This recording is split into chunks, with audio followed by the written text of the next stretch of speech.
Je pars du présupposé qu'ici, exceptionnellement, dans nos sociétés, nous sommes d'accord entre le lien entre souveraineté nationale et démocratie. Et notre problème, justement, c'est qu'on a de la difficulté à le faire entendre, hein, à ce que les gens comprennent le lien direct entre souveraineté et démocratie. En fait, la première chose qu'on peut affirmer, c'est une analyse pratique, en fait, une analyse pratique historique. Ce constat historique, il est très simple, en fait.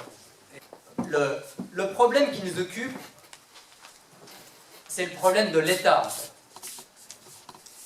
Depuis que les sociétés sont, depuis le 19e siècle et le 20e siècle, toutes les sociétés sont étatiques, ont pris une forme étatique, on a le problème de qui a le pouvoir dans cet État entre une oligarchie et la majorité du peuple de cet État. L'État, la forme étatique de nos sociétés, présente un inconvénient évident et un avantage évident. L'inconvénient, il est très simple, c'est que nos États sont toujours dominés par des oligarchies, comme dans le titre, sauf que là, elles sont européennes. Une oligarchie, le pouvoir de quelques-uns.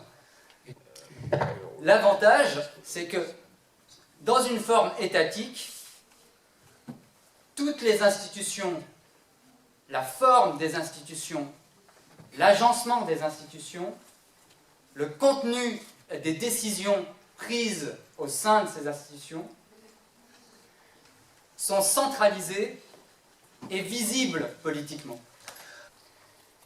On doit considérer ça comme une chance. È una fortuna per noi. Parce que c'est ce qui politise les problèmes principaux d'une société.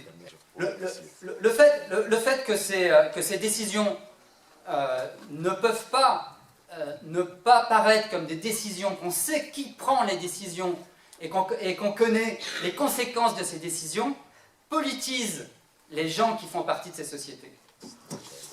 On a mis un siècle à apprendre comment faire avec une oligarchie étatique. Le 19e siècle. Un siècle.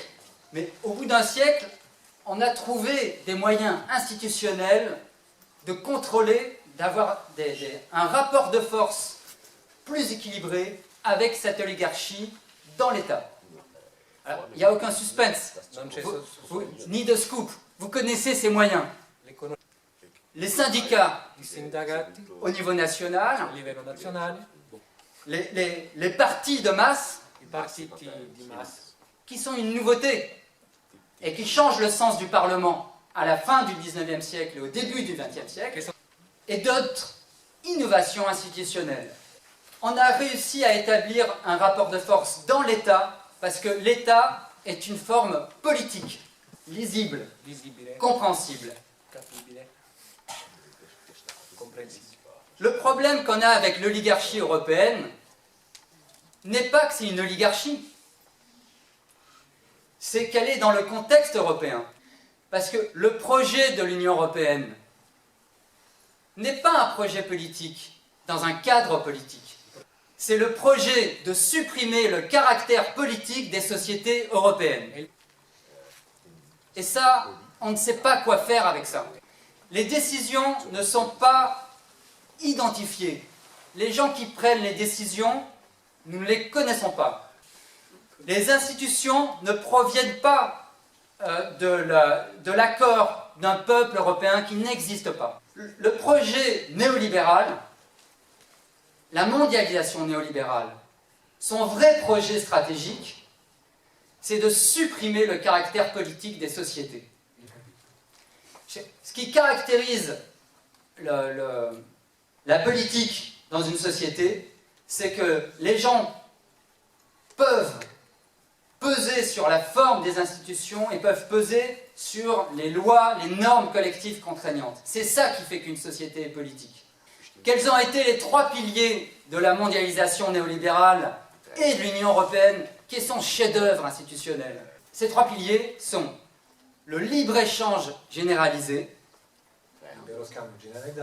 la financiarisation de l'économie et le court-circuitage de tous les processus démocratiques par des institutions supranationales et des traités internationaux. Et c'est le cœur des institutions européennes. Là, on n'a pas le temps, mais il serait facile de décrire en quoi ces 3 piliers ont les mêmes propriétés anti-politiques. En un mot, le libre-échange. On ne peut pas imposer des rapports de force dans une société sur des droits sociaux, sécuritaires, fiscaux, environnementaux, si ces produits sont en concurrence avec des sociétés qui n'ont pas les mêmes droits sociaux, salariaux, fiscaux, environnementaux, sécuritaires, fiscaux. C'est pareil pour la financiarisation de l'économie. Si les marchés financiers contrôlent les budgets publics, vous ne pouvez pas prendre des décisions économiques qui contreviennent aux intérêts des marchés financiers si vos budgets publics dépendent des marchés financiers. C'est simple. Et le pire est dans les institutions, dans le projet institutionnel néolibéral. On a tous remarqué quel était le processus institutionnel préféré de la mondialisation néolibérale. Ce sont les traités internationaux. I cosiddetti trattati internazionali. La propriété d'un traité international, politiquement, c'est que, une fois que vous avez fait des négociations complexes, multilatérales, que ça a été signé, que ça a été ratifié, son contenu contraignant n'est plus dépendant des majorités électorales de chaque pays qui a ratifié le traité. C'est incompatible avec la politique. C'est incompatible avec la politique. Il n'est pas normal que l'économie fasse partie des traités internationaux.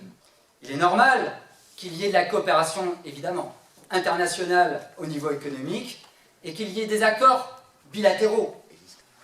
Il est anormal de fixer pour des années, des décennies, des orientations économiques qui doivent dépendre des citoyens dans des traités qui sont mécaniquement soustraits des processus démocratiques. On ne doit pas l'accepter. Non dobbiamo accettare questa cosa. Et les institutions européennes qui dérivent d'une succession de traités internationaux néolibéraux ont été conçues pour n'avoir le droit que d'appliquer ces traités. Il n'y a aucun rapport avec une organisation étatique. Un État n'obéit pas à un traité international dans sa vie politique et institutionnelle. Il a la compétence de la compétence, parce qu'il est souverain. C'est pour ça que c'est une société politique. Je ne dis pas qu'un État est démocratique par construction, parce que je ne suis pas fou. Mais nous savons par contre que dans une société politique, nous pouvons établir un rapport de force parce qu'il est politique, l'État. Alors, le bilan historique. Au XXe siècle, tous les acquis sociaux et démocratiques, sans exception, ont été faits dans le cadre de l'État souverain et dans le cadre supranational que nous connaissons depuis 30-40 ans, Zéro. Zéro acquis social et démocratique. NL, diciamo così. Zéro. Aucun. Zero, niente, nulla, nada, Pire, peggio. une déconstruction continue de tous les acquis sociaux précédents. Est-ce que ce bilan est difficile à comprendre? Facilissimo. Un enfant de 13 ans, de 10 ans, de 7 ans Un le ragazzo comprend. di 3 Alors, maintenant, le problème Perciò ci vogliono dare de la souveraineté nationale. ora Vous l'avez remarqué, je suis français. Je suis obligé de faire un effort pour comprendre per capire le sens identitaire de la nation. versuchen zu verstehen. Les gouvernants français récents ont apparemment moins de mal, puisqu'ils posent la question de l'identité nationale. recente Sarkozy. meno. Moi, je ne vois pas le rapport. Et là non plus, j'ai beau être français, je ne suis pas fou. Je sais très bien qu'il y a des problèmes ou pas, qu'il y a des identités culturelles, des identités ethniques, religieuses, Ich weiß, das ist Identität. de langue, Pur essendo de tradition. Mais je vous ferai remarquer que, autant en France qu'en Espagne, qu'en Italie, que dans presque tous les pays du monde, dans vos constitutions, quand on parle de la nation, c'est un concept juridique, politique. Et qu'est-ce que c'est? Ce concept est directement en rapport avec le problème de la souveraineté de l'État. Puisque les États sont politiques, ils sont obligés de répondre de la logique de leur légitimité, les principes qui fondent leur pouvoir. Or, il n'y a jamais eu que deux principes de légitimité pour savoir quelle est l'identité du souverain dans un État.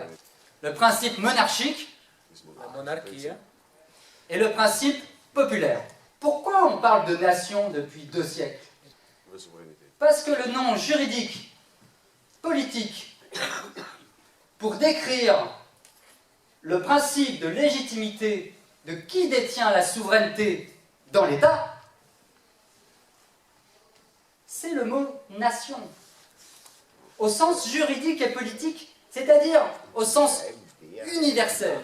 Et au départ, il n'y a pas de différence entre souveraineté populaire et souveraineté nationale. Rousseau parle de souveraineté populaire, Sieyès parle de souveraineté nationale pour qualifier la même chose, per dire la stessa cosa.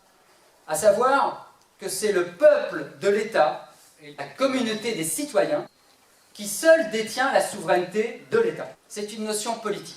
Universelle, pourquoi? Pas parce que ça concerne tout le monde sur la planète entière. Universelle parce que elle ne fait pas de différence entre les citoyens.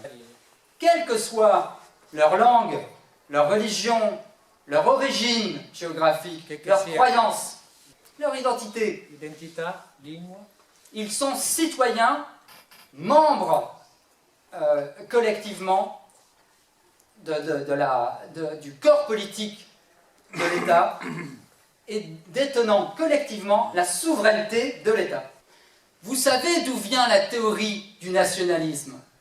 Elle vient d'abord des contre-révolutionnaires. francese. Burke, Joseph de Maistre, Joseph de Maistre. tous les penseurs contre-révolutionnaires, une partie du romantisme allemand, Fichte ou d'autres, contestent cette définition de la nation et veulent lui donner une définition identitaire. Pourquoi dire qu'ils ont gagné? S'ils ont gagné, nous perdons. Comment expliquer aux Catalans? En France, nous avons aussi des Catalans. Nous avons des Basques.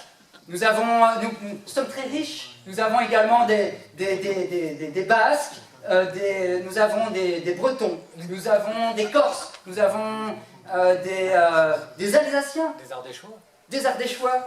il y en a deux. Nous avons des Bourguignons. Il ne faut pas croire que nous sommes également très différents des Italiens. Quelqu'un de Naples ne comprenait pas ce que disait un Milanais. Et le Milanais ne comprenait pas ce que disait le Napolitain. Mais en France, c'est pareil. Ma in Francia era uguale. Il y a un siècle, les patois différents ne se comprenaient pas. Mais ils étaient tous citoyens du même État. Donc, le problème des Catalans, ce n'est pas qu'on ne reconnaît pas leur langue et leur culture. Plutôt, c'est peut-être un problème. Mais ce n'est pas leur problème principal. Leur problème principal, c'est qu'ils ne sont ni membres de la souveraineté de la Catalogne, ni membres de la souveraineté de l'Espagne. Parce que l'Espagne n'est plus souveraine. Comme la France n'est plus souveraine. Comme les Grecs ne sont plus souverains. Donc, si on ne comprend pas ça, par rapport au projet néolibéral, on a perdu. Comme j'ai cramé mon temps.